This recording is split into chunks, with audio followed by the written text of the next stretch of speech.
नमस्कार दोस्तों, आज के हम इस वीडियो में चर्चा करेंगे कांग्रेस के बारे में।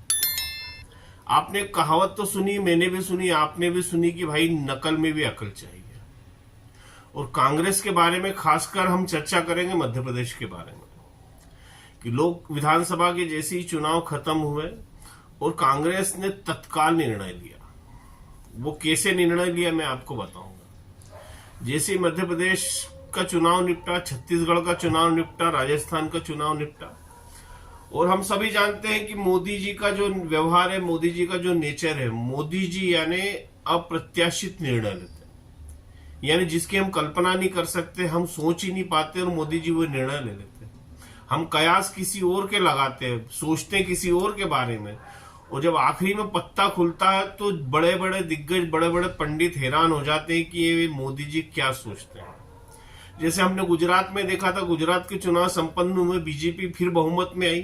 विजय रूपाणी जैसे कई बड़े बड़े नेता सब कपड़े सिलवा के बैठ गए थे कि अब हम मुख्यमंत्री बनने वाले, लेकिन पहली बार के विधायक को वहां पे मुख्यमंत्री बना दिया। उसके बाद अभी 3 राज्यों के चुनाव हुए, आपने देखा तीनों राज्यों में, छत्तीसगढ़ में, राजस्थान में, मध्य प्रदेश में, क्या लोग सोच रहे थे और क्या हो गया था। छत्तीसगढ़ में नाम किसी और का चल रहा था और अचानक कौन आ गए? साईं साहब आ गए। मध्य प्रदेश में कई सांसदों को सांसदी छुड़ा के विधानसभा चुनाव के लिए उनको लड़ने भेज दिया गया था। उनमें से भी कई यही सोच के बैठे थे, जैसे उनको टिकट दिया गया विधानसभा का कि अब मुख्यमंत्री बनने की हमारी बारी है, सब तैयारी से बैठे थे। लेकिन अचानक एक ऐसे व्यक्ति को जिसके बारे में किसी ने कल्पना नहीं की थी कि यार इस व्यक्ति को मोदी जी, अमित शाह की टीम मुख्यमंत्री बना देगी मध्य प्रदेश जैसे राज्य का, लेकिन क्या हुआ? डॉक्टर मोहन यादव अचानक निकल आए। वही हाल क्या रहा? राजस्थान का रहा। राजस्थान में भी क्या हुआ था? सोच कोई और रहा था। बालकनाथ जी, वसुंधरा जी का नाम इनका सब नंबर 1, नंबर 2, जोशी जी का नाम नंबर 1, नंबर 2, नंबर 3 पे चला आ रहा था, और किसको बना दिया? शर्मा जी को बना दिया। शर्मा जी ने कल्पना नहीं की होगी कि भाई मैं मुख्यमंत्री बन सकता हूं। शर्मा जी का ये तीनों राज्यों के जो भी नेता मुख्यमंत्री बने, इनने कभी कल्पना नहीं की थी कि हम लोग मुख्यमंत्री बनेंगे, क्योंकि ये तीनों मुख्यमंत्री की रेस में थे ही नहीं। और ये जो जब घटनाक्रम एकदम घटित हुआ और अचानक मध्य प्रदेश में कांग्रेस ने एक निर्णय ले लिया कि भैया यहाँ के प्रदेश अध्यक्ष को बदल दिया जाए, और कांग्रेस ने प्रदेश अध्यक्ष अचानक बदल दिया और लाके किसको बिठाया? जीतू पटवारी को। ये नहीं बोलता हूं कि जीतू पटवारी छोटे नेता है या फिर वो नहीं है या फिर राजनीति का अनुभव नहीं है, और हटाया किसको गया? कमलनाथ जी को हटाया गया, है ना। तो भी जीतू पटवारी हार चुके थे चुनाव। चलिए, कांग्रेस का निर्णय है, मुझसे कोई मतलब नहीं, उनने भी कुछ सोच समझ के निर्णय लिया होगा। लेकिन अभी लोकसभा चुनाव सिर पे है। अभी 2024 में चुनाव की तारीखों की घोषणा होने वाली, 2 से 3-4 महीने में, 3 से 4 महीने के अंदर चुनाव हो जाएंगे यहाँ पे मध्य प्रदेश में, पूरे देश के अंदर। और अचानक ये निर्णय लेना और ऐसे दिग्गजों को हटाना जो 40-40 सालों से कांग्रेस के एक रीढ़ के स्तंभ रहे मध्य प्रदेश के। कमलनाथ जी कोई छोटा नहीं है, नाम नहीं है।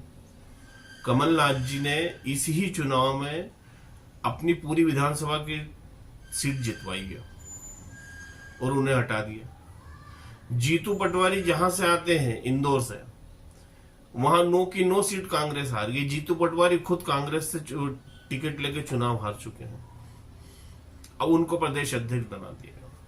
तो ये निर्णय मेरे को थोड़ा सा ये लगा कि लोकसभा के पहले ये कांग्रेस ने कदम क्यों उठाया। देखिए, जीतू पटवारी भी नेता है, 10-15-20 साल हो गए उनको राजनीति में, लेकिन जो बात कमलनाथ जी में, क्योंकि कमलनाथ जी 40 सालों से राजनीति कर रहे हैं मध्य प्रदेश की, एक एक शहर, एक एक गांव, एक एक तहसील, एक एक ब्लॉक स्तर में जानते हैं, उनकी पकड़े, और हर क्षेत्र में उनका कार्य करता है। तो उस आदमी की टक्कर में जीतू पटवारी को लेके आए। अब ये क्या सोच के लेके आए, ये तो मेरे समझ से परे। तो कहीं ना कहीं मुझे फिर ऐसा लगा, कहीं ऐसा तो नहीं कि भाई इनने मोदी जी वाली नकल उतारी हो, कि भाई मोदी जी जो अप्रत्याशित निर्णय लेते हैं, हम भी नहीं वही अप्रत्याशित निर्णय लेके देखते हैं उसका परिणाम क्या निकलता है। तो भाई इसके लिए लोकसभा चुनाव तक तो रुकते हैं, क्योंकि आपके इस निर्णय से भले कमलनाथ जी ने सामने आप कोई प्रतिक्रिया व्यक्त नहीं की, लेकिन कहीं ना कहीं तो ठेस पहुंचती है आपको कि इतना पुराना आदमी जो एक तरीके से मध्य प्रदेश में कांग्रेस की रीढ़ की हड्डी है, आज वर्तमान में कांग्रेस में मध्य प्रदेश में दिग्गज नेताओं में कौन है? कोई नहीं बचा। सिंधिया जी छट गए हैं, पुराने सब हट गए हैं, बचे कौन थे? कमलनाथ जी और दिग्विजय सिंह। और दिग्विजय सिंह जी के बारे में तो मैं क्या बोलूं आपको मालूम है 10 साल का शासन करके जब से वो कांग्रेस यहां से हटे हैं शासन करके, तब से यहां पर कांग्रेस को आने में एड़ी चोटी का जोड़ लगाना पड़ा है। वो पिछली बार भी जो कांग्रेस आई है तो वो सिर्फ कमलनाथ जी की बदौलत आई है। मैं कोई कमलनाथ जी का बहुत बड़ा प्रशंसक नहीं हूं, न तो कमलनाथ जी मुझे जानते हैं, लेकिन ये निर्णय मुझे कुछ ऐसा लगा कि यार कहीं कांग्रेस ने अपने पैरों पे कुल्हाड़ी तो नहीं मारी है।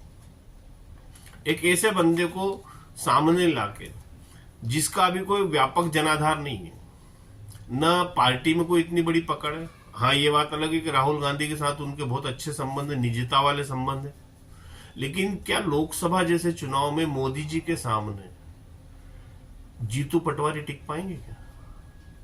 अब जो भी हो बॉस, ये तो सब भविष्य के गर्त में है। इसके क्या परिणाम होंगे? परिणाम क्या कांग्रेस के पक्ष में जाएंगे या कांग्रेस के विरोध में जाएंगे? क्योंकि वर्तमान में तो जो लहर चल रही है तीनों राज्यों में नहीं, मेरे हिसाब से तो जहां तक मेरा आकलन है, जहां तक मैं सुनता हूं, पेपर पढ़ता हूं, न्यूज में देखता हूं, चारों तरफ मोदी जी छाए हुए हैं, है ना।